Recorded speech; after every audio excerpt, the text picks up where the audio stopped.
আসসালামু আলাইকুম, আশা করি ভালো আছেন। আজকের ক্লাসে আমরা জেরান্ড এবং পার্টিসিপল নিয়ে বিস্তারিত পড়াশোনা করব। এই টপিকটা আমাদের পরীক্ষার জন্য খুবই গুরুত্বপূর্ণ। পরীক্ষায় প্রায়শ প্রশ্ন আসে, কিন্তু টপিকটা কনফিউজিং। আমি নিশ্চিত করে আপনাকে বলবো ভাই, ক্লাসটা শেষ অবধি আমার সাথে করলে অবশ্যই আপনি জেরান্ড পার্টিসিপল নিয়ে 100% কনফিডেন্ট থাকবেন এবং পরীক্ষায় প্রশ্ন আসবে আনসার করতে পারবেন ইনশাআল্লাহ। চলেন আমরা জেরান্ড পার্টিসিপলের একবারে বিস্তারিত পড়া শুরু করি। জেরান্ড পার্টিসিপল পড়তে আসলে শুরুতে আমাদের মনে যেটা ভাসে বা আমাদের মনে যেটা আসে সেটা হলো এই একটা গ্রাফ, তাই না? ইয়েস, আমরা জেরান্ড এবং পার্টিসিপল দুটাকেই বলি ডাবল পার্টস অফ স্পিচ। যেহেতু জেরান্ড দুটা পার্টস অফ স্পিচের কাজ করে, একইভাবে পার্টিসিপলও দুটা পার্টস অফ স্পিচের কাজ করে। এই জেরান্ড পার্টিসিপল চিনতে আমাদের সমস্যার মূল জায়গাটা হলো দুটাকেই দেখতে একই রকম মনে হয়, দুটার সাথে আইএনজি থাকে। কখন আমি জেরান্ড বলবো, কখন পার্টিসিপল বলবো, এটা আমি ধীরে ধীরে আপনাকে বুঝাই ফেলবো। দুটা পোর্শনে বুঝাবো। একটা পোর্শন হলো একবার রুলস রেগুলেশন ধরে ধরে দেখাবো আপনাকে, যেগুলো সহজে অবশ্যই আমার সাথে বুঝবেন। প্লাস শেষ দিকে আমি আমার ভাষায় এই সবগুলো রুলস রেগুলেশনকে একটা কনসাইজ ভার্সন আপনার বুঝাবো, যেগুলো দিয়ে আপনি অবশ্যই অসংখ্য প্রশ্ন সমাধান করতে পারবেন আমার সাথে, এবং আপনার হাতে যে বই আছে ওই বই ধরেও ইনশাআল্লাহ। তাহলে শুরুতে যে কথাটা ভাই, জেরান্ড ভার্ব আর নাউনের কাজ করে। ফরমেশন তো এরকমই, এই ভার্বের সাথে আইএনজি যুক্ত হয়ে আছে। তাহলে আমি যদি আপনাকে এবার দেখাই জেরান্ড আসলে কোথায় কোথায় হয়, একেবারে আপনি নিজের মতো করে দেখতে পাচ্ছেন। অনেকগুলো পয়েন্ট আছে, 6টা পয়েন্ট লিখেছে। আপনি একটু পজ করে নিজের মতো একটা রিডিং দেন তো, দেখেন তো কিছু বুঝেন কিনা ভাই। ইয়েস, আসেন এবার আমার সাথে একটু বোঝার ট্রাই করেন। ভাই আপনি তো সাবজেক্ট নাউন তো চেনেন, তাই না? যেখানে নাউন বসে সেখানে যদি আপনি আইএনজি যুক্ত ওয়ার্ড পান, সেটাকে আপনি নিশ্চয়ই কি বলবেন? জেরান্ড বলবেন। যেমন দেখেন লেখা আছে সাবজেক্ট অফ আ ভার্ব। একটা ভার্বের সাবজেক্ট আকারে কে বসে ভাই? নিশ্চয়ই জেরান্ড বসবে, মানে নাউন বসে আমাদের।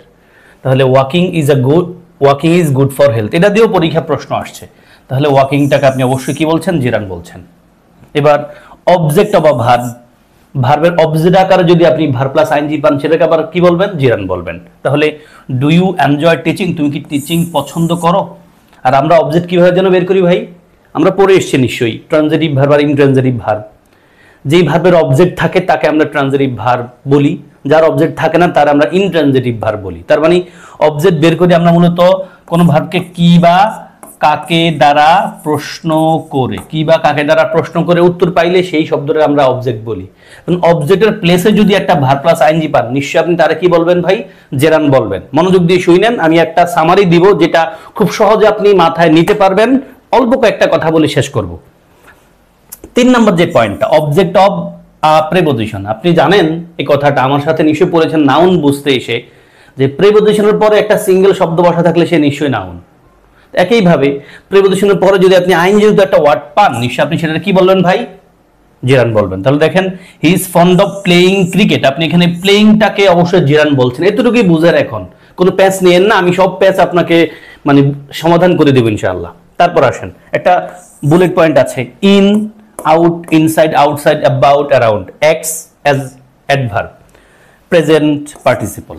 মানে এই যে in, out, inside, outside, about, around, এই শব্দগুলো যদি অ্যাডভার্ব আকারে বসে, তখন এদের পরে যেই ভার্ব প্লাস আইএনজি পাবেন সেটারে কিন্তু আপনি কি বলবেন?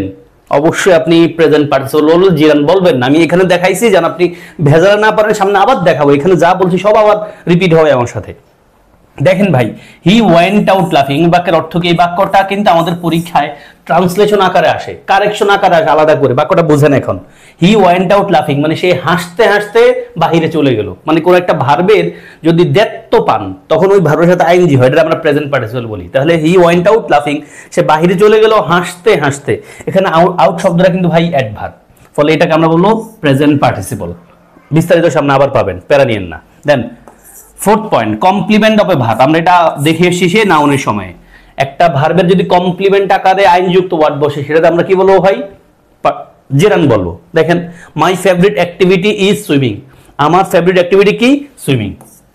এবং আমরা কমপ্লিমেন্টের একটা সূত্র পড়ে এসেছিলাম যে কমপ্লিমেন্ট শব্দটা যে কমপ্লিমেন্ট কেমনে বুঝবো, যদি দেখি সাবজেক্টের প্লেসেস যে বসা আছে ইকুয়াল অবজেক্টের প্লেসেস যে বসা আছে, তাহলে আমার অ্যাক্টিভিটি সুইমিং আমার অ্যাক্টিভিটি আমরা কিন্তু একটা আর একটা জায়গায় বসাইতে পারি, ফলে এটারে অবশ্যই আমরা কি বলবো, কমপ্লিমেন্ট বলবো। আর কমপ্লিমেন্ট আরেকটা উপায় বলছিলাম, আপনি যদি বিভার পান মাঝে, কি ভার, বিভার পান, মানে যেটাকে আমরা লিঙ্কিং ভার বলতে পারি, মানে লিঙ্কিং ভার্বের পরে যে শব্দটা বসে সেটা নাউন হইলো কমপ্লিমেন্ট, অ্যাডজেক্টিভ হইলো কমপ্লিমেন্ট। তাহলে এখানে আমরা যেটা খেয়াল করবো সেটা হলো যেহেতু কমপ্লিমেন্ট এবং কমপ্লিমেন্ট আকারে বসে সে আইনযুক্ত হয়ে আছে, ফলে এটাকে জিরান বলবো।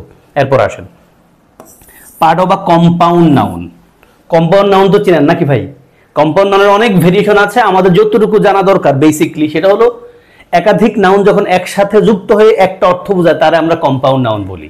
যেমন হেডমাস্টার, ভাই হেড একটা নাউন, মাস্টারও একটা নাউন, দুই দ্বারা একসাথে যোগ করে কি বললাম, হেডমাস্টার। তাহলে হেডমাস্টার কিন্তু একটা নাউন হয়ে গেছে, প্রধান শিক্ষক, এটা আমরা বলছি কম্পাউন্ড নাউন। তাহলে এখানে বলছে part of a compound noun. দেখেন এই রিডিং রুম, আপনি কিন্তু শুধু রুম বলেন নাই, আবার রিডিং বললেও আপনি বুঝবেন না। তাহলে যদি এ রিডিং রুম একসাথে, এ রিডিং রুম একসাথে, তাহলে এই কম্পাউন্ড নাউন যুক্ত মানে অংশের ভার প্লাস আইনযুক্ত শব্দটা আমরা বলবো জেরান্ড। ওকে, দেন আফটার ডিটারমিনার, ভাই এটা আমরা সবাই জানি, ডিটারমিনার অথবা অ্যাডজেক্টিভের পরে যদি একটা শব্দ বসে সেটা নাউন হয়, এটা আমরা জানতাম। এখন যদি আইনযুক্ত ওয়ার্ড পান, মানে ডিটারমিনার বা অ্যাডজেক্টিভের পরে একটা আইনযুক্ত ওয়ার্ড পান, সেটা আপনি কি বলবেন? অবশ্যই আপনি জেরান বলবেন। দেখেন এ লিটল লার্নিং, জেরান বলবেন। এবং নো শপলিফটিং, শপলিফটিং মানে চুরি, কিন্তু এটা দিয়ে ঢাকা ইউনিভার্সিটি ভর্তি পরীক্ষায় প্রশ্ন আসছিল বি ইউনিটে। তাহলে শপলিফটিং মানে চুরি, তাহলে দেখেন নোটারে আমরা অবশ্যই ডিটারমিনার আকারে কাউন্ট করি, ফলে শপলিফটিংটা আইনযুক্ত আকারে বসা আছে, ফলে আমরা কি বলবো, জিরান বলবো। তাহলে জিরানদের এই 6টা প্লেস, ভার্বের আগে সাবজেক্ট আকারে, ভার্বের পরে অবজেক্ট আকারে, তার মানে কিন্তু ভার্বের আগে বসলে নিশ্চিত জিরান, এটা বলা যাবে না, আন্দাজে সাবধান। এটার সমস্যাগুলো দেখবেন, সামনে অনেকগুলো সমস্যা দেখাবো এবং সমাধান করাবো। অ্যাটেনশন দিয়ে ভালোবেসে আমার সাথে থাকেন, অবশ্যই আপনি জিরান পার্টিসিপলের প্যারা দূর করে ফেলবেন আপনার জীবন থেকে, পরীক্ষা প্রশ্ন পাবেন, আনসার করবেন ইনশাআল্লাহ কনফিডেন্টলি। তাহলে ভার্বের আগে সাবজেক্ট আকারে বসা থাকলে, ভার্বের পরে অবজেক্ট আকারে বসা থাকলে, প্রিপোজিশনের পরে প্রিপোজিশনের অবজেক্ট আকারে এবং কমপ্লিমেন্ট আকারে বসা থাকলে, কম্পাউন্ড সেন্টেন্সের একটা পার্ট আকারে যদি ভার প্লাস আইএনজি হয় জিরান বলি আমরা, এবং ডিটারমিনার অ্যাডজেক্টিভের পরে একটা ভার প্লাস আইএনজি থাকলে সেটাকে আমরা জিরান বলি। ওকে ভাই, বেসিক কথাবার্তা শেষ। 6টা পয়েন্ট বললাম, এগুলো আমি একটা সামারি দিব আমার ভাষায় একটু পরে। এবার আবার আসেন পার্টিসিপল নিয়ে আমরা একটু বেসিক আইডিয়া দেই, তারপর আমি দুটারে একসাথে কাছাকাছি রেখে পার্থক্য দেখাবো, তখন দেখবেন জিনিসটা কত জোস। যত কনফিউশন আসে সহজে আপনি আপনার মন থেকে কনফিউশন কেটে যাবে। পার্টিসিপলের পয়েন্টে একটু অ্যাটেনশন দেন। আমি শুরুতে বলেছিলাম ভাই, জেরান পার্টিসিপল দুটারে আমরা বলি ডাবল পার্টস অফ স্পিচ। তাহলে জেরান কাজ করছে ভার প্লাস নাউনের, আর পার্টিসিপল কাজ করবে ভার প্লাস অ্যাডজেক্টিভের। জেরান এবং পার্টিসিপল দুটারই দেখতে একই রকম মনে হয়, পার্থক্য হলো কি, জেরান কাজ করবে ভার প্লাস নাউনের, আর এখানে আমরা দেখছি পার্টিসিপল কাজ করছে ভার প্লাস অ্যাডজেক্টিভের। ইয়েস, আসেন এবার আমরা একটু ঘাটাঘাটি করি। জেরান্ডের মতো আমরা বেসিক কয়েকটা পয়েন্ট দেখি পার্টিসিপল নিয়ে। আমি চাইবো আপনি এখন একটু রিডিং পড়েন নিজের মতো করে, 1 মিনিট সময় নেন, একটা বার্ডস আই ভিউ দেন, শুরু থেকে শেষ অবধি একটা টান দেন চোখ দিয়ে, দেখেন তো আপনার মনে কিছু আসে কিনা, আপনি বুঝতে পারেন কিনা।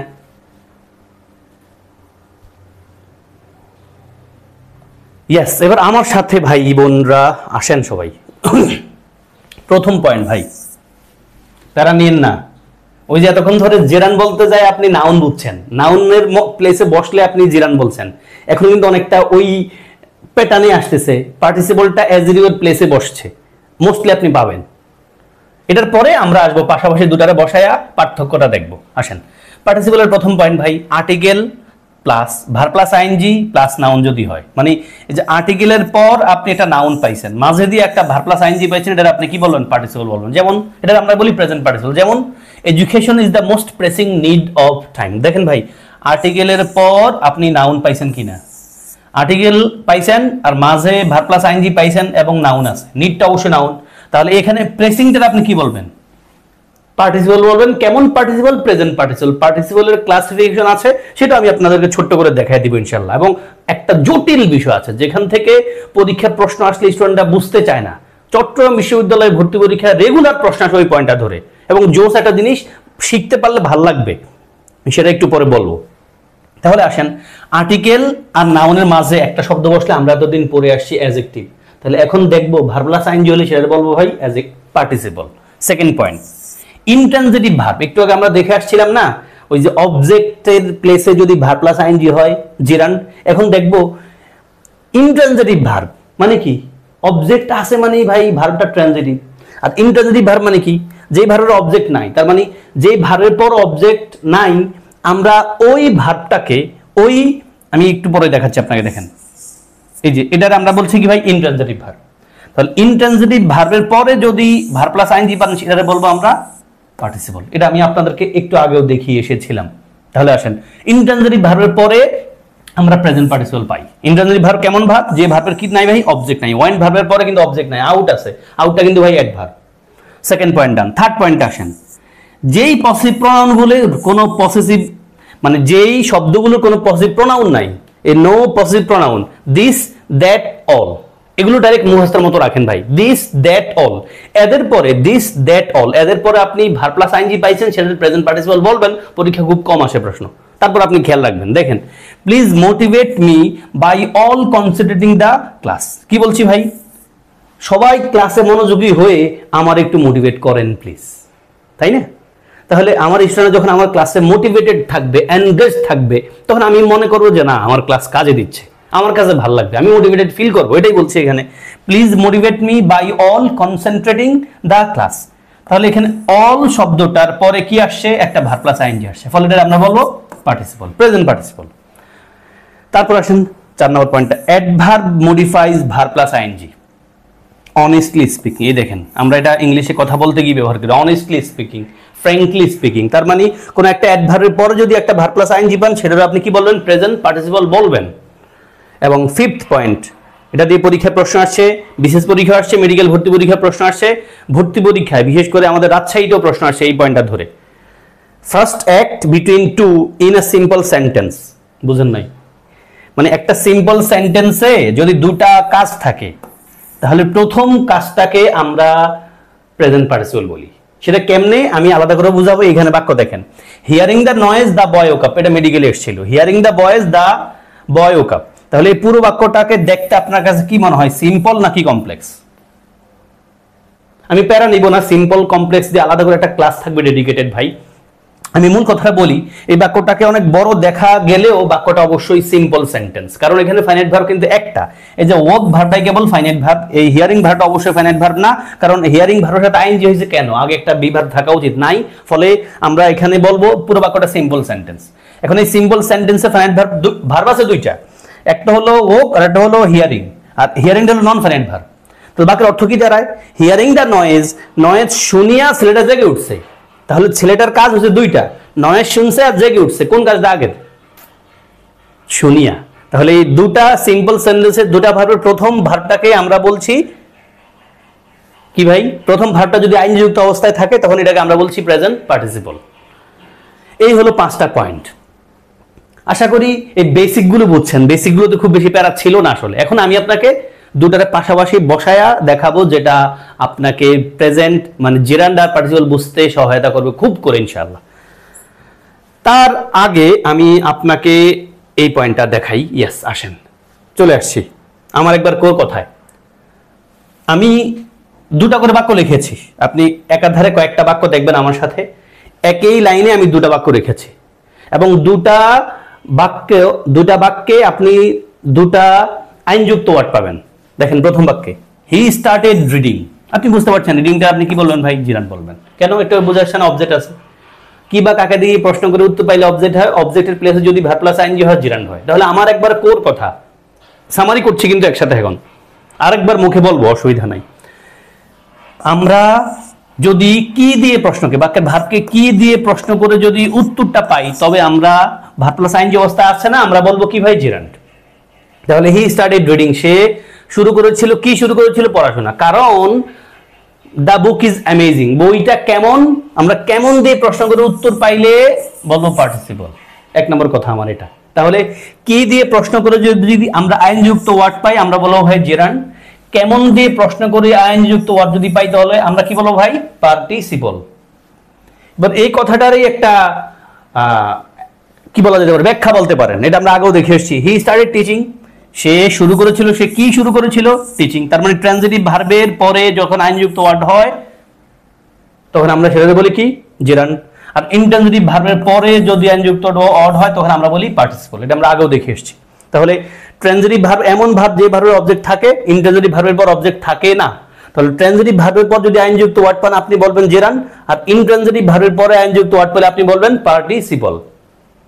এবার থার্ড পয়েন্টটা, এটা আগে বলে এসেছি, দেখেন there is no credit in earning money illegally. আমরা বলেছিলাম নো শব্দটা একটা ডিটারমিনার, ডিটারমিনারের পর একটা শব্দ আছে ক্রেডিট, নিশ্চয় নাউন, অসুবিধা নাই। এটার মতো করে দেখেন ইন আর্নিং মানি, প্রিপজিশন আর মানির মাঝে একটা, নাউনের মাঝে একটা শব্দ বসা আছে, সে কি? নিশ্চয়ই নাউন। এটাই বলছি, প্রিপজিশনের পরে যে ভার্ব প্লাস আইএনজি আছে সেটা নিশ্চয়ই নাউন। আবার এখানে বলছি দেখেন আই ফাউন্ড হিম প্লেইং, অবজেক্টের পরে কোন একটা অবজেক্টের পরে যদি আপনি আইনযুক্ত ওয়ার্ড পান তাহলে সেটারে বলবেন কি? পার্টিসিপল। তাহলে এখানে আমরা তিনটা বাক্য দেখলাম। তিনটা বাক্যের মূল কথা কি ভাই? মূল কথা হলো কি দিয়ে প্রসঙ্গের উত্তর পাইলে আপনি বলবেন জেরান্ড, কেমন দিয়ে প্রসঙ্গের উত্তর পাইলে আপনি বলবেন পার্টিসিপল। ট্রানজিটিভ ভার্বের ট্রানজিটিভ ভার্বের পর আইনযুক্ত ওয়ার্ড পেলে আপনি বলবেন জেরান্ড, আর ইনট্রানজিটিভ ভার্বের পরে আইনযুক্ত ওয়ার্ড পেলে আপনি বলবেন পার্টিসিপল। তারপর এখানে দেখেছি আমরা প্রিপজিশনের পরে নাউনের মাঝে একটা পাইলে আপনি বলবেন নিশ্চয়ই জেরান্ড, আর অবজেক্টের পরে কি ভাই? অবজেক্টের পরে যদি একটা ভার্ব প্লাস আইএনজি পান সেটা বলবেন পার্টিসিপল। এবার এই তিনটা কথা যদি আমি একটা কথায় বলি ভাই, মূল কথাটা হলো এই, আপনি যদি দেখেন কি দিয়ে প্রশ্ন করে উত্তর পান তাহলে বলবেন জেরান্ড, কেমন দিয়ে প্রশ্ন করে উত্তর পেলে আপনি কি বলবেন? পার্টিসিপল। এবার সামনে যাই দেখবেন আপনি আরো ক্লিয়ার হবেন। এগুলো সব রিপিটেড কথাবার্তা ভাই। এটা হলো জোর জায়গা, এখানেই আমরা আমাদের ইস্যু না আটকায়। এখন কি দিয়ে কেমন দিয়ে প্রসঙ্গের উত্তর আমি আসলে মিলাইতে পারি না, তখন আপনি খেয়াল করবেন আমার এই আইডিয়াটা, সেটা হলো জেরান্ডকে খেয়াল করবেন বাংলাদেশের প্রেসিডেন্ট আকারে, আর পার্টিসিপলকে খেয়াল করবেন বাংলাদেশের প্রাইম মিনিস্টার আকারে। মানেটা কি? দেখেন ভাই, বাংলাদেশে আমরা আমাদের জীবনে যিনি প্রাইম মিনিস্টার ছিলেন তিনি সবচেয়ে চলনশীল ছিলেন, মানে গতিশীল ছিলেন। আমরা দেখেছি ওনার খুব পাওয়ার ছিল, মোস্টলি আমরা দেখেছি। আর প্রেসিডেন্ট কেমন হন? যিনি মানে খুব কাম কাজ করতে পারেন না, প্রাইম মিনিস্টার যা বলে উনি তাই করেন টাইপ অফ ওনারা, আমি বলি আমার ভাষায় প্রেসিডেন্ট। তার মানে প্রেসিডেন্ট হলো বাংলাদেশের কনটেক্সটে অনেকটা স্থির, আর প্রাইম মিনিস্টার হলো অনেকটা গতিশীল অবস্থা। তার মানে আপনি খেয়াল করবেন এই পয়েন্টটা ভাই, জেরান্ড হলো মোশনলেস, মানে কি? স্থির। আর পার্টিসিপল হলো চলমান, যেটাকে আমরা বলছি মুভিং। তার মানে পার্টিসিপল যে শব্দটা, আইনযুক্ত ওয়ার্ডটা, তারে দেখে আপনি বুঝবেন এটা চলমান অবস্থায় আছে। আর জেরান্ড যে শব্দটা, তারে দেখে আপনি বুঝবেন এটা আসলে চলমান অবস্থা নাই, এটা স্থির। যেমন দেখেন he has a walking stick, তার আছে একটা হাঁটার লাঠি। এখন ওয়াকিং স্টিক ভাই, আপনি ওয়াকিং দেখে কি বুঝতে পারছেন ওয়াকিংটা কি হাঁটে? আপনি শুধু ওয়াকিং নিয়ে চিন্তা তো করবেন না, তাই না? সাথে কিন্তু স্টিক আছে ভাই, ওয়াকিং স্টিক, এটা নিয়ে আপনি চিন্তা করেন প্লিজ। তাহলে এই যে ওয়াকিং স্টিক, এখানে ওয়াকিং শব্দটা কি চলমান অবস্থায় আছে নাকি স্থির অবস্থায় আছে?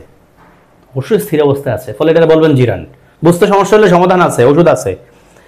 এ রোলিং স্টোন, একটা ঘূর্ণায়মান পাথর। তাহলে রোলিং শব্দটা দেখে আপনার স্টোনের সাথে মিলিয়ে চিন্তা করেন, রোলিং শব্দটাকে আপনি স্থির মনে হয় না গতিশীল মনে হয়?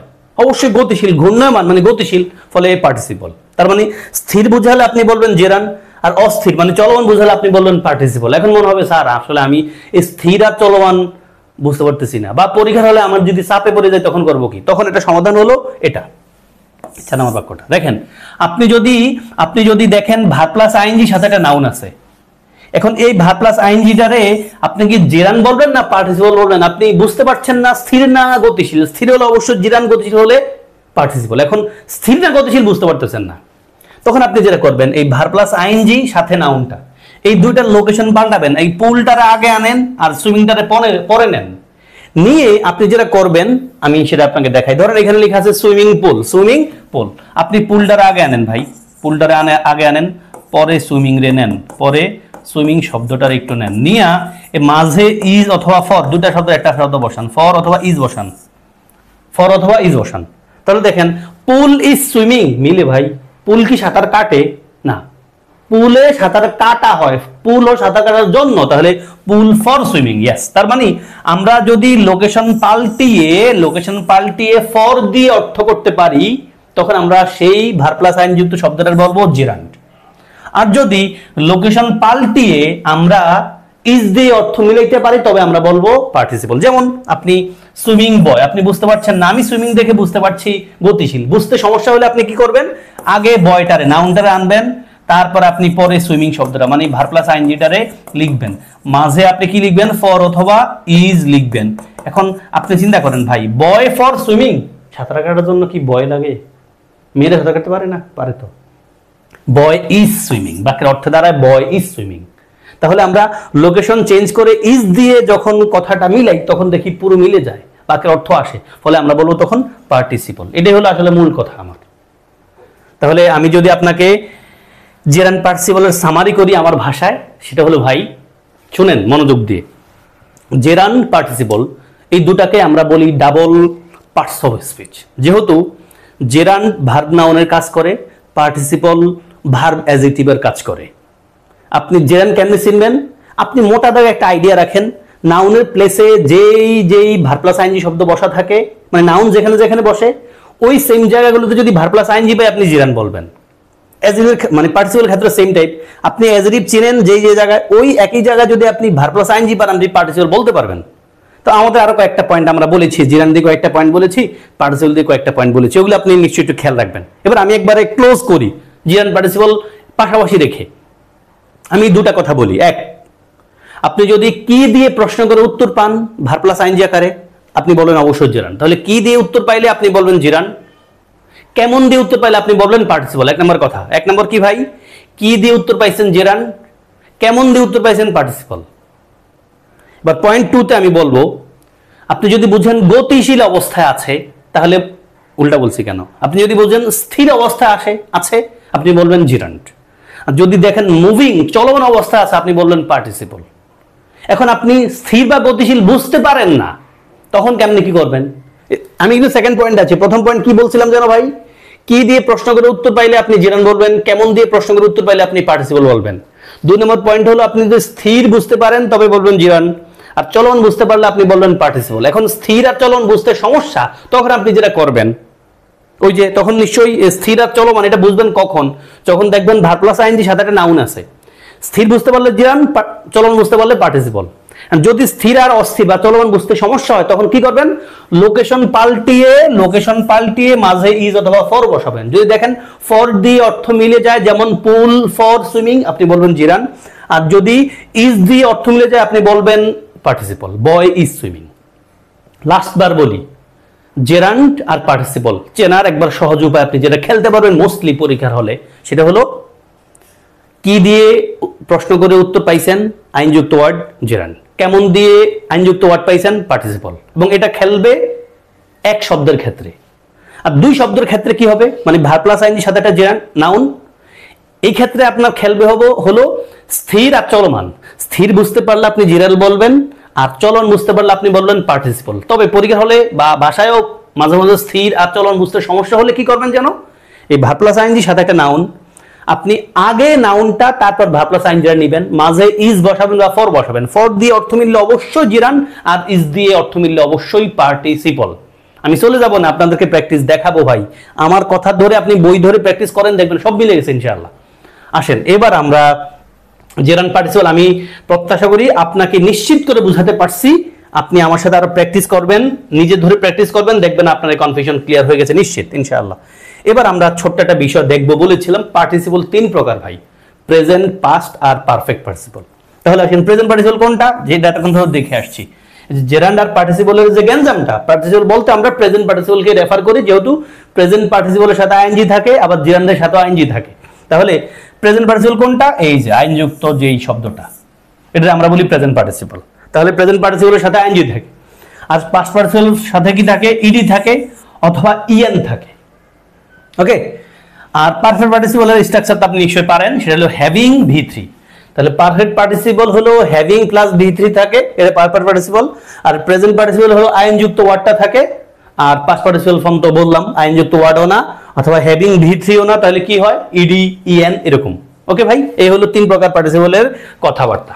এবার আমি আপনাকে একটা ডিপ জিনিস দেখাবো, এটা আপনাদেরকে সম্ভবত আগেও দেখিয়ে এসেছি অ্যাজেটিভের সময়। ইয়েস, আইনযুক্ত অ্যাজেটিভ হয়, আবার ইডি যুক্ত অ্যাজেটিভ হয়। কখন আমরা কোনটা লিখবো এবং কোনটা আসলে কি, দেখেন ভাই, এটা আগে বলেছিলাম অ্যাডজেক্টিভস এন্ডিং ইন ইডি, মানে যেই অ্যাডজেক্টিভটা ইডি দিয়ে শেষ হয় এটা মূলত কোনো ব্যক্তির ফিলিংস কে বোঝায়। যেমন I am bored, I am bored, এটার আমরা বলবো অবশ্যই কি পাস্ট পার্টিসিপল। আর adjective ending ING in ING describe something, এটাতে আমরা বলবো প্রেজেন্ট পার্টিসিপল। তার মানে দেখেন আইনযুক্ত অ্যাডজেক্টিভ সেটা আমরা বলছি প্রেজেন্ট পার্টিসিপল, ইডিযুক্ত অ্যাডজেক্টিভ সেটা বলছি আমরা পাস্ট পার্টিসিপল। কখন আইনযুক্ত অ্যাডজেক্টিভটা ইউজ করব ভাই? যদি বোঝায় কোনো একটা জিনিস ভালো খারাপ, মানে কোনো একটা বিষয় নিয়ে ডেসক্রাইব করা। যেমন the class is confusing, the class is amazing, the class is entertaining. এই যে অ্যামেজিং, কনফিউজিং, এন্টারটেইনিং, এটি কি? এগুলো সব প্রেজেন্ট পার্টিসিপল। আর আপনি ক্লাস করে আপনি বলছেন দ্য ক্লাস ইজ, কি বলতে পারি, I am amazed, I am amazed, অ্যামেজডটা হলো পাস্ট পার্টিসিপল। আপনি বলছেন I am bored, past participle. আপনি ক্লাসটারে বলছেন এন্টারটেইনড, পাস্ট পার্টিসিপল। আশা করি বুঝতে পেরেছি ভাই। এবার আসেন খেলাটা এখানে দেখেন, একটু পার্থক্য দেখেন। আরো পরীক্ষা প্রশ্ন আসছে, এটা আমি এই জন্য আলাদা করে দেখিয়েছি। আমি আপনাদেরকে যা দেখাই ভাই সবকিছুর সোর্স আছে, পরীক্ষা আসছে সামহাও কোথাও না কোথাও, এই জন্য আমি দেখাই। এই জন্য আমি মানে মোটামুটি কনফিডেন্টলি বলতে পারি আপনি যদি আমার সাথে ক্লাস করেন, মূল ক্লাসটা আমার সাথে একবার শেষ অবধি সুন্দর করে বুঝে শুনে করেন, তারপরে আপনি নিজের মতো করে যে কোনো একটা বই ধরে প্রশ্ন সমাধান করেন, মোস্টলি আপনি সব টাইপের প্রশ্ন সমাধান করতে পারবেন ইনশাআল্লাহ। আসেন, I saw a flying bird. দেখেন ভাই, এই ফ্লাইং বার্ড একটা কিছুকে ডিসক্রাইব করছে, একটা পাখিকে ডিসক্রাইব করছে, এটা present participle. I saw a broken glass, এই ব্রোকেন গ্লাস এটা গ্লাসকে রেফার করছে। এখন দেখেন এই ফ্লাইংটার আমরা বলছি প্রেজেন্ট পার্টিসিপল, আর ব্রোকেনটাকে বলছি আমরা পাস্ট পার্টিসিপল ফর্ম। কেন? দেখেন প্রেজেন্ট পার্টিসিপলটা কিন্তু চলমান অবস্থা বোঝায়। দেখেন তো, I saw a flying bird, আমি দেখেছিলাম একটা উড়ন্ত অবস্থা আছে এবং একটা বার্ডরে। আর পাস্ট পার্টিসিপল কোনটা? পাস্ট মানে কি ভাই? পাস্ট মানে তো শেষ হয়ে গেছে, তাই না? তাহলে দেখেন I saw a broken glass, আমি দেখেছি একটা ভাঙা গ্লাস। ভাঙা মানে কি? এটা তো ভাঙা শেষ, মানে ভাঙ্গা গেছে এমন একটা গ্লাস আমি দেখেছিলাম। এরপরে বাক্য আসেন, দ্য ক্লাস ইজ ইন্টারেস্টিং, এটাকে আমরা প্রেজেন্ট পার্টিসিপল বলেছি। আর আই এম ইন্টারেস্টেড, এটা আমরা পাস্ট পার্টিসিপল ফর্ম বলেছি আগেই। ওকে ভাই, এবার আসেন খেলাটা। আমি আপনাদের বলেছিলাম না শুরুর দিকে যে একটা পয়েন্ট থেকে চট্টগ্রামে অলমোস্ট প্রতি বছর প্রশ্ন আসে, স্টুডেন্টরা নিয়ে খুব ভেজালে থাকে, এবং এই জিনিসটা খুব মজার যদি আপনি বুঝতে পারেন। আপনি ইংলিশ পড়তে গেলে এটার মুখোমুখি নিশ্চয়ই হবেন, টুডে অর টুমোর আপনি মুখোমুখি হবেন, এবং পরীক্ষায় প্রশ্ন আসছে। বড় কথা হলো এটা দেখেন, আপনি যদি কখনো দেখেন এরকম একটা বাক্য, the tall gentleman standing by the door is the bank manager. যদি আপনার প্রশ্ন করি ভাই এই বাক্যের প্রিন্সিপাল ভার্ব কোনটা, চিন্তা করেন তো। The tall gentleman standing by the door is the bank manager, এই পুরো বাক্যের প্রিন্সিপাল ভার্ব কোনটা? বুঝছেন কিন্তু, আন্দাজ চিন্তা করেন না ভাই। ইয়েস, প্রথম কথা হলো ভাই এই বাক্যটা একটা simple sentence. Simple sentence, yes simple sentence. Standing শব্দটা আপনি প্রিন্সিপাল ভার্ব বলতে পারবেন না, কারণ স্ট্যান্ডিং শব্দটার প্রিন্সিপাল ভার্ব বলতে গেলে অবশ্যই তার আগে একটা বিভার থাকবে, আছে নাকি? এখানে নাই কিন্তু ভাই। তাহলে এখানকার মূল ভার্ব প্রিন্সিপাল ভার্ব হলো ইজ শব্দটা। ইজটা হলো আমাদের প্রিন্সিপাল ভার্ব, ইজ শব্দটা হলো আমাদের প্রিন্সিপাল ভার্ব, আর স্ট্যান্ডিং শব্দটা আমাদের প্রিন্সিপাল ভার্ব না। এখন আপনি খেয়াল করবেন, যদি দেখেন কখনো একটা ভার্ব, একটা আইনযুক্ত ভার্ব চলে আসছে অথবা ইডিযুক্ত একটা ভার্ব চলে আসে। আর একটা কথা বলি ভাই, এটা আপনাদের সামনেও আবার বলতে হবে আমার, সেটা হলো আপনি যদি কখনো কোন একটা বাক্যে দুটা ফাইনাইট ভার্ব পান, এই বাক্যে দেখেন ভার্ব আছে দুইটা, কোনটা? এই ইজটা হলো প্রিন্সিপাল ভার্ব, আর স্ট্যান্ডিংটা কিন্তু ভার্ব না, এটা নন ফাইনাইট ভার্ব। তাহলে যেহেতু একটা ফাইনাইট ভার্ব আছে, কোন বাক্যে একটা ফাইনাইট ভার্ব থাকলে ওই বাক্যটাকে আমরা সিম্পল ভার্ব বলি, মানে সিম্পল সেন্টেন্স বলি। তাহলে ফাইনাইট ভার্ব আছে কয়টা? একটা, ফলে বাক্যটা সিম্পল সেন্টেন্স। এখন খেয়াল করেন, যদি কোনো বাক্যে আপনি দুটা ফাইনাইট ভার্ব পান, কয়টা ভাই? কোন বাক্যে যদি আপনি দুটা ফাইনাইট ভার্ব পান, অবশ্যই আপনি ওই বাক্যে একটা ক্লজ মার্কার পাবেন। কি ভাই? ক্লজ মার্কার পাবেন, ক্লজ মার্কার পাবেন। ওই যে হু, হুইচ, হোয়াট, দ্যাট কিছু একটা পাবেন নিশ্চিত। তাহলে আপনি যদি কোনো বাক্যে দুটা ফাইনাইট ভার্ব পান, অবশ্যই একটা ক্লজ মার্কার পাবেন। অথবা আপনি যদি কোনো একটা বাক্যে একটা ক্লজ মার্কার পান, অবশ্যই বাক্যে দুটা ফাইনাইট ভার্ব পাবেন। কথা একই। যদি দুটা ফাইনাইট ভার্ব পান, অবশ্যই ক্লজ মার্কার থাকবে, অথবা যদি একটা ক্লজ মার্কার পান, দুটা ফাইনাইট ভার্ব অবশ্যই থাকবে। তাহলে এই বাক্যে দেখেন, এই বাক্যে আমাদের ভার্ব কিন্তু দেখা যাচ্ছে, যদি আমরা একবারে শুরুতেই চিন্তা করি, ইজ একটা ভার্ব দেখা যাচ্ছে, স্ট্যান্ডিং একটা ভার্ব দেখা যাচ্ছে। আসলে এই বাক্যটা কিন্তু কমপ্লেক্স সেন্টেন্স না। কেমনে বুঝছি? কারণ ফাইনাইট ভার্ব আছে একটাই, স্ট্যান্ডিং তো আর ফাইনাইট ভার্ব না, নন ফাইনাইট ভার্ব। এখন আমার প্রশ্নের জায়গাটা হলো, আপনি যদি কখনো দেখেন কোন একটা বাক্যে এরকম হুদা একটা ভার্ব আইন যুক্ত হয়ে বসে আছে, ভাই কোন বাক্যে কখনোই আপনি একটা ভার্বের সাথে আইএনজি অথবা একটা ভার্বের 3 নাম্বার ফর্ম হুদা পাবেন না। এখানে একটা খেলা আছে। কখনোই আপনি কোন একটা বাক্যে মানে নন ফাইনাইট ভার্ব আকারে ভার্ব প্লাস আইএনজি অথবা ভার্বের 3 নাম্বার ফর্ম আকারে বসা থাকবে হুদা না, কোন একটা ঘটনা আছে এখানে। তাহলে এই স্ট্যান্ডিং কেন হইল? এটা হলো আপনার মাথার খেলার কাজ। দেখেন এই স্ট্যান্ডিংটা মূলত কি ছিল জানেন ভাই?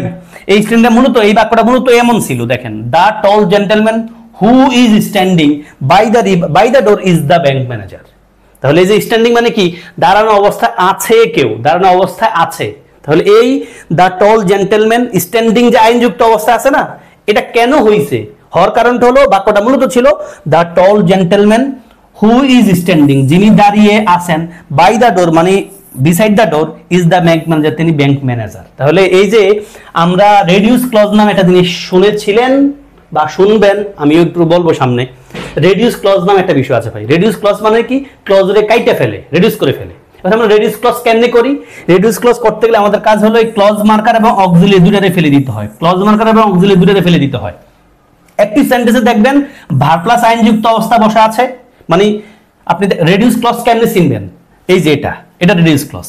দেখেন ভার্ব প্লাস আইন যুক্ত অবস্থা আছে, তার মানে বাদ দিয়ে দিছি, রেডিউস করছি আমরা কি কি? ক্লজ মার্কার আর অক্সিলিয়ারি। অ্যাক্টিভ সেন্টেন্স আর প্যাসিভ সেন্টেন্সে আমরা ক্লজ মার্কার অক্সিলিয়ারি ফেলে দিব, তারপর একটা V3 থাকবে, সেটা আমরা সামনে দেখাচ্ছি। তাহলে ভাই দেখেন, the tall gentleman standing by the door is the bank manager. এই বাক্যটা সিম্পল সেন্টেন্স, বুঝছি হলো ইজটা প্রিন্সিপাল ভার্ব মানে আমাদের ফাইনাইট ভার্ব দিয়ে। আর স্ট্যান্ডিং একটা ভার্বের সাথে আইএনজি এমনি বসা থাকে না, একটা ক্লু আছে। এই স্ট্যান্ডিং এর সাথে আইএনজি হইছে, কারণটা হলো এখানে আগে ছিল the tall gentleman who is standing. The tall gentleman who is standing, আমরা এই যে হু ইজটারে ফেলে দিয়ে শুধু স্ট্যান্ডিং রেখে দিয়েছি। ফলে এই স্ট্যান্ডিংটা অবশ্যই আপনি বুঝতে পারছেন, এটা হলো একটা, এখানে যে অবস্থা আছে এটা আমরা বলি প্রেজেন্ট পার্টিসিপল। তাহলে দেখেন relative pronoun plus verb plus ING, relative pronoun plus verb plus ING যদি থাকে এবং অ্যাক্টিভ মোডে থাকবে, তখন আপনি এই ভার্ব প্লাস আইএনজিটা কি বলবেন ভাই? জিরান বলবেন। আমি সহজ একটা কথা বোঝাতে গিয়ে কত কথা বলছি, আশা করি আপনারা বুঝতে পেরেছেন। এটা মজার একটা জিনিস ভাই, এটা দিয়ে যখন প্রশ্ন সমাধান করবো তখন আরো মজা পাবেন ইনশাআল্লাহ। আসেন এবার আমি এটার আরেকটা ভিন্ন ফর্ম দেখাই। হ্যাঁ, এবার মজা দিয়ে দেখেন, অ্যাটেনশন দিয়ে দেখেন ভাই। দেখেন দ্য টল জেন্টলম্যান, আমি একই রকম বাক্য লিখেছি, the tall gentleman invited to the meeting will not come. পরীক্ষা সেই বাক্যটাই, the tall gentleman invited to the meeting will not come. আপনারা যদি প্রশ্ন করি এবার ভাই বলেন তো এই বাক্যের ফাইনাইট ভার্ব কোনটা বা মূল ভার্ব কোনটা? কেউ কেউ কিন্তু ইনভাইটেড শব্দটার মূল ভার্ব ভাবতে পারেন, বাট ভাই দেখেন তো ইনভাইটেডও ভার্ব, আবার উইল নট কাম, মানে এই যে কামটা তো 100% ভার্ব আমাদের। উইলটা যদি মোডাল অক্সিলারি ধরি তাহলে কামটা তো 100% ভার্ব। তাহলে ইনভাইটেড যদি ভার্ব ধরেন, দুইটা ফাইনাইট ভার্ব থাকলে একটা ক্লজ মার্কার লাগবে না ভাই? ক্লজ মার্কার আসেনি এখানে, বলেন তো ক্লজ মার্কার লাগবে? আমরা বলছিলাম ক্লজ মার্কার যেহেতু নাই, আপনি বুঝে নিয়েন এখানে ইনভাইটেড এই শব্দটার ভিতরে একটা প্যাঁচ গোছ আছে। তাহলে উইল নট কাম এটা তো 100% ফাইনাইট ভার্ব, তাহলে ইনভাইটেড সমস্যা শব্দটার ভিতরে একটা প্যাঁচ গোছ আছে, এটারে আমরা রিডিউস করছি। তাহলে বলেন একটা ভার্বের সাথে ভার্বের 3 নম্বর ফর্ম কখন হয়ে যায়? আইদার তার আগে একটা বিভার্ব থাকে, হ্যাভ, হ্যাজ, হ্যাড অ্যাক্টিভ সেন্টেন্সে, আর প্যাসিভ সেন্টেন্সে অবশ্যই মানে এম ইজ আর ওয়াজ আর অথবা have been, has been, shall be, will be, কিছু একটা থাকবে। তাহলে বাক্যের অর্থ দিকে তাকান, বাক্যে বলছে দ্য টল জেন্টলম্যান, লম্বা জেন্টলম্যান, ইনভাইটেড মানে যারা ইনভাইট করা হয়েছিল, প্যাসিভ মুড লাগবে। তাহলে ইনভাইটেড এই বাক্যটা, এই শব্দটা মূলত কি ছিল দেখেন, the tall gentleman who was invited, যারে দাওয়াত দেওয়া হয়েছিল, to the meeting will not come, আসবে না। মানে লম্বা জেন্টলম্যান যারা দাওয়াত দেওয়া হয়েছিল তিনি আসবে না। তাহলে ইনভাইটেড এই ভার্বটা কিন্তু ভাই প্যাসিভ মুডে আছে, খেয়াল করেন। তাহলে বাক্যটা কি ছিল? হু ওয়াজ ইনভাইটেড, যারে দাওয়াত দেওয়া হয়েছিল। তাহলে বাক্যটা রিডিউস করছি আমরা কেমনে? এই যে হু আর ওয়াজ, দেখেন বলছিলাম না আমরা রিডিউস ক্লজ করতে আসলে, রিডিউস ক্লজ মানে ক্লজের যদি কাটতে চাই, কমাতে চাই, তখন আমরা কমাইতে হয় ক্লজ মার্কার এবং অক্সিলারি ভার্বটা ফেলে দিতে হয়। তখন প্যাসিভ সেন্টেন্সে আপনি ইডি যুক্ত ওয়ার্ড পাবেন, মানে ভার্বের পাস্ট পার্টিসিপল ফর্মটা পাবেন, এবং অ্যাক্টিভ সেন্টেন্সে আপনি ভার্ব প্লাস আইন যুক্ত শব্দটা পাবেন কেবল। ওকে ভাই, তাহলে the tall gentleman invited to the meeting will not come, এখানে যে ইনভাইটেড যে শব্দটা রয়ে গেছে এটা আমরা বলবো পাস্ট পার্টিসিপল, এটাই লিখেছি ভাই। রিলেটিভ প্রনাউন প্লাস ভার্বটা যদি প্যাসিভ ফর্মে থাকে, অবশ্যই প্যাসিভ ফর্মে ভার্বের পাস্ট পার্টিসিপল ফর্ম থাকে, তখন এটা আমরা বলবো পাস্ট পার্টিসিপল। তাহলে আমি এই প্যাঁচের কথাটা একটু ক্লোজ করি। কারো কারো কাছে প্যাঁচ লাগতেছে হয়তো, আর যারা বুঝছেন তাদের কাছে অনেক ভালো লাগতেছে। আরো বেশি ভালো লাগবে ভাই যখন আপনি রিয়েল লাইফে এরকম প্রশ্ন দেখবেন। আমি একটা সেন্টেন্স আপনাদেরকে দিতে পারি, হ্যাঁ, বোঝার জন্য। দেখেন, এই জিনিসটা বোঝার জন্য আরেকটা সেন্টেন্স দেই, ভালো লাগবে আর কি। আপনারা বুঝে গেছেন ইতিমধ্যে আমি নিশ্চিত। যদি আপনাকে দেই দা বুক, দা বুক,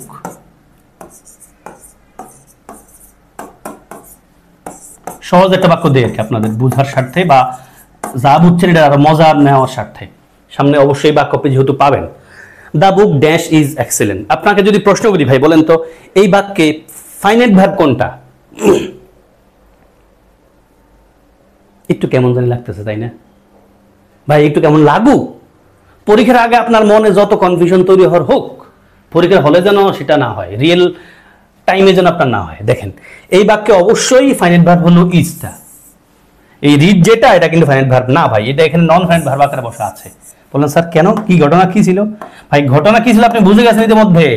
এখানে রিডটারে কিন্তু রেড পড়তে হবে, রেড। আমরা জানি এই যে আর ই এডি শব্দটার তিনটা ফর্মে কিন্তু আর ই এডি। প্রেজেন্ট ফর্মে রিড পড়তে হয়, পাস্ট এন্ড পাস্ট পার্টিসিপল ফর্মে আমরা রেড পড়ি। এখন আমি পড়ছি দা বুক রেড ইজ এক্সিলেন্ট। আপনি বুঝে গেছেন না ইতিমধ্যে? ইয়েস, এই বাক্যটা মূলত কি ছিল ভাই জানেন? এই রেডের জায়গায় ছিল মূলত দা বুক উইচ ওয়াজ রেড, বাক্যটা মূলত ছিল এরকম, the book which was read is excellent. যে বইটা পড়া হয়ে গেছে সেটা এক্সিলেন্ট। বুঝছেন ভাই? The book which was read is excellent. তাহলে আপনি বুঝছেন কেন এখানে একটা রেড আসছে। অবশ্যই এই রিড ভার্বটা তো আমাদের মূল ভার্ব না, মানে রেড ভার্বটা তো আমাদের মূল ভার্ব না। তাহলে কেন সে আসছে? একটা ভার্বের মানে অক্সিলারি ছাড়া একটা ভার্বের পাস্ট পার্টিসিপল ফর্ম বাক্যে পাইছেন, অথবা অক্সিলারি ছাড়া একটা ভার্বের সাথে আইএনজি পাইছেন, আপনি অবশ্যই বুঝবেন এখানে রেডিউস করা হয়েছে। পেসিভ বুঝছি কেমনে? বাক্যটা পরে দেখছি আমরা, হুইচ ওয়াজ রেড, যেটাতে পড়া হয়েছিল। তাহলে রেডিউস করতে গেলে আমরা কি কি কাটি ভাই জানো? অক্সিলারি ভার্ব কাটি আর ক্লজ মার্কার কাইটা দেই। কাইটা দিয়ে যেটা থাকে অবশিষ্টাংশ সেটা দিয়ে আমরা বাক্যটা চালাই। আইন যুক্ত ওয়ার্ড পাইলে আমরা বলবো প্রেজেন্ট পার্টিসিপল, আর ইডি যুক্ত ওয়ার্ড পাইলে আমরা বলবো পাস্ট পার্টিসিপল। ফলে এখানে রেডটা কিন্তু ভাই পাস্ট পার্টিসিপল। তাহলে দা বুক রেড ইজ এক্সিলেন্ট, বাক্যটা সিম্পল। বাট রেডটা কেন আসলো হঠাৎ করে? কারণ এটা তো আমাদের মূল ভাব না। তাহলে এটার মূলত ছিল the book which was read is excellent. তাহলে আমরা রেডিউস করতে চাইছি, রেডিউস করতে চাইলে ক্লজ মার্কার এবং অক্সিলারি দুটো ফেলে দিতে হয়। আশা করি আপনি নিশ্চিত ক্লিয়ার হয়ে গেছেন, প্রশান্তি পেয়ে গেছেন, তাই না ভাই?